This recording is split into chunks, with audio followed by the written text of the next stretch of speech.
Hi sir, hi ma'am. We are from Group 5. Here our group members list Chin He Han, Moong Jie Ying, Seetha Manogaran, Chitra Tamil Chelvan and myself Jayaraj A Sivakumar. The incident which we took for poster is Pasir Gudang chemical toxic pollution. Our objective is introduction, the event, potential consequences, recommendations, law, act, regulations, and conclusions. Here, introduction. HSC, I mean Health, Safety, Environment, is a set of process and procedures identifying potential hazards to a certain environment, developing best practice to reduce or remove those hazards, and training employees for accident prevention, accident response, etc. Good day, my name is Moong Jie Ying, student ID 2000184, and I'm going to talk about the event. In the pre-dawn hours of 6 March 2019, a tank lorry under an illegal tire recycling company dumped 20 to 40 tons of chemical waste under a bridge in Kota Masai into Sungai Kim Kim and Pasir Gudang. More than 5,000 people, including hundreds of students and children who sought treatment for shortness of breath, nausea, and vomiting after being exposed to the toxic fumes emanating from the chemical waste. These chemicals consisted of benzene, acrylonitrile, acrolein, and more, which can lead to acute poisoning, which is short-term affectations, but also chronic affectations, which is long-term affectation, which will remain unknown.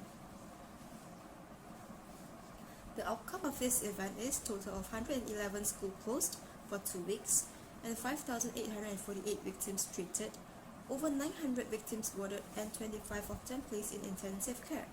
More than 10 million ringgit Malaysia cost of the cleaning operation as a whole. For the timeline, on March 8, 103 victims in the Pasir Gudang area complained of nausea, shortness of breath, and vomiting spell, which 35 people, including students, canteen workers, and the Department of Environment investigator, are hospitalized. Two schools situated within half a kilometer of the dump site were then closed immediately. On March 12, about 250 people have been affected and 13 schools closed. On March 14, 947 people have sought medical treatment for shortness of breath, nausea, and vomiting, including 82 who were warded at Sultan Ismail Hospital, 85 at Sultana Amina Hospital, 39 at Pasir Gudang KPJ Hospital, and 3 at the Regency Hospital. On March 19, more than 4,000 people were affected and 111 schools shuttered. The immediate management response from the department was initial cleaning works began, but the cleaning contractors who were engaged for the job had no experience in dealing chemical waste and worsened the situation. After a special meeting, then only some new contractor were hired to continue the cleaning. If initial, the professional and experienced contractor was hired for the cleaning, the 900 tons of contaminated substances and 1,500 metric tons of contaminated water could have cleared from the 1.5 kilometer stretch of Sungai Kim Kim that was affected much more earlier, thus reduce the cost. The Johor State Government, through the Social Welfare Department JKM, will provide counseling for students to help them recover from the trauma of the chemical waste pollution in Sungai Kim Kim. Next, I'll pass to Chin. The illegal dumping released toxic fumes, affecting 6,000 people and hospitalizing 2,775 people in Pasir Gudang. Most of the victims were school students. 110 schools located near the river were subsequently closed. Malaysia Fire and Rescue Department hazmat team was deployed to Johor, where they collected 20 air, water and soil samples daily for real-time analysis. They found 7 chemicals in the sample taken from Kim Kim River. The first chemical substance is acrylonitrile. The second is acrolein. The third is benzene. The fourth is hydrogen chloride. The fifth is methane. The sixth is toluene, and the last one is xylene. Exposure to this chemical will affect the health of a person. There are some potential consequences from exposure to these chemical substances. Acrylonitrile and acrolein are both highly toxic and they are strong irritants for the eye, skin, and nasal passages. Benzene is a known carcinogen which is also a major component in gasoline. This substance may cause cell dysfunction by altering blood cells, which may lead to loss of white blood cells and preventing the production of red blood cells, leading to anemia. Hydrogen chloride gas is intensely irritating to mucous membrane of the nose, throat and respiratory tract. Exposure to high concentration can rapidly lead to swelling and spasm of the throat and suffocation. Although methane is a non-toxic substance, it is highly flammable and may form explosive with water. If you have been exposed to large amount of methane, the oxygen level in your body may be lower to a point where it may damage your internal organs. The symptoms of repeated exposure to toluene include headaches, sleepiness, and an impairment in ability to think clearly. Last, xylene irritates the skin, eyes, and respiratory tract. Acute exposure to its vapor may irritate the mucous membranes of the respiratory tract. For the recommendations, there are a few recommendations that we can be implemented. First of all, introduce a tracking system that collects pollution data on a more frequent basis, including readings from the river pollution and air pollution. While reading from the river pollution is not directly linked to the level of air pollution, there is a direct correlation as the dump in the river eventually co-integrates to release the harmful gases, setting up a tracking system which tracks the level of pollution on a more frequent basis. Not only when crises happen could possibly prevent the harmful effects, at, as it is an indicator to signal potential harmful and at the earliest stages.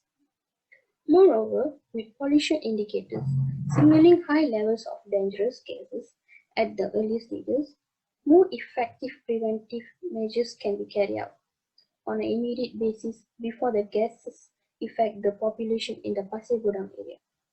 This would include the potential filtering or efforts to release other chemicals to neutralize the effects of the harmful gases before the issue is escalated to such a serious level.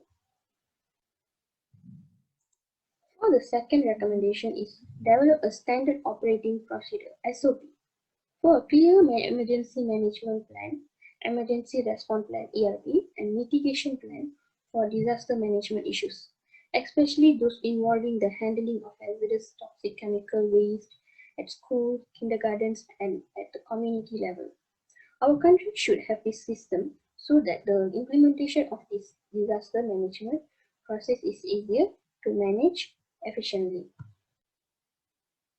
For the third recommendation is Environmental Health Promotion Program. Through this program, the community and the school need to be exposed to knowledge about physical, chemical, biological, and health hazardous agents and acute the chronic toxicology effects due to exposure to these agents in the environment, and further measures to reduce the risk of exposure can be clarified and become the practice of all. The last recommendation is implementation of more strictly law. The authorities should implement fines more strictly to corporations or individuals who are involved rubbish or water waste dumping. In this case, the culprits behind this passing Gudang should get a several punishment strict action from the authority. Besides, more strict surveillance and random checks on the companies in terms of emissions of BI products to prevent air pollution. The authority must ensure all the companies or factories follow the AI and the environmental law. The company that fail to follow all the requirements should be stopped from working and their license shall be suspended. Good day everyone, I'm Seetha Manogaran, 21002627. I'm here to talk about laws, act and regulations. In Malaysia, the main legislation which governs the environmental protection is Environmental Quality Act 1974 (EQA). Under the EQA, the offence of illegal chemical dumping is prohibited and punishable under Section 34P of EQA. which carries a fine up to 500,000 ringgit and imprisonment for a term of not exceeding 5 years. Other than the EQA and its regulation, various legislation were also enacted to govern other aspects of the protection of environment in Malaysia, such as Wildlife Conservation Act 2010, National Forestry Act 1984, and Fisheries Act 1985. For Regulations 3 of the Environmental Quality Regulations Schedule Base 2005, if someone found guilty will entail a penalty of fine up 10,000 ringgit or imprisonment up to 2 years or both as provided under Section 41 of EQA. Finally, any person who contravenes or fails to comply with Regulation 16(1) of the Environmental Quality Regulations Clean Air 2004 (CAR) shall be liable on conviction or penalty fine up to 100,000 ringgit or imprisonment for a term up to 2 years or both together. Thank you. Last but not least, finally we came to the topic of conclusions. Keep containers well sealed and have them inspected to make sure there is no contaminations and no leaks. Make sure employees are given directions for working with specific chemicals. Never mix chemicals without proper knowledge of the chemicals. Keep non-hazardous materials from becoming contaminated. Thank you.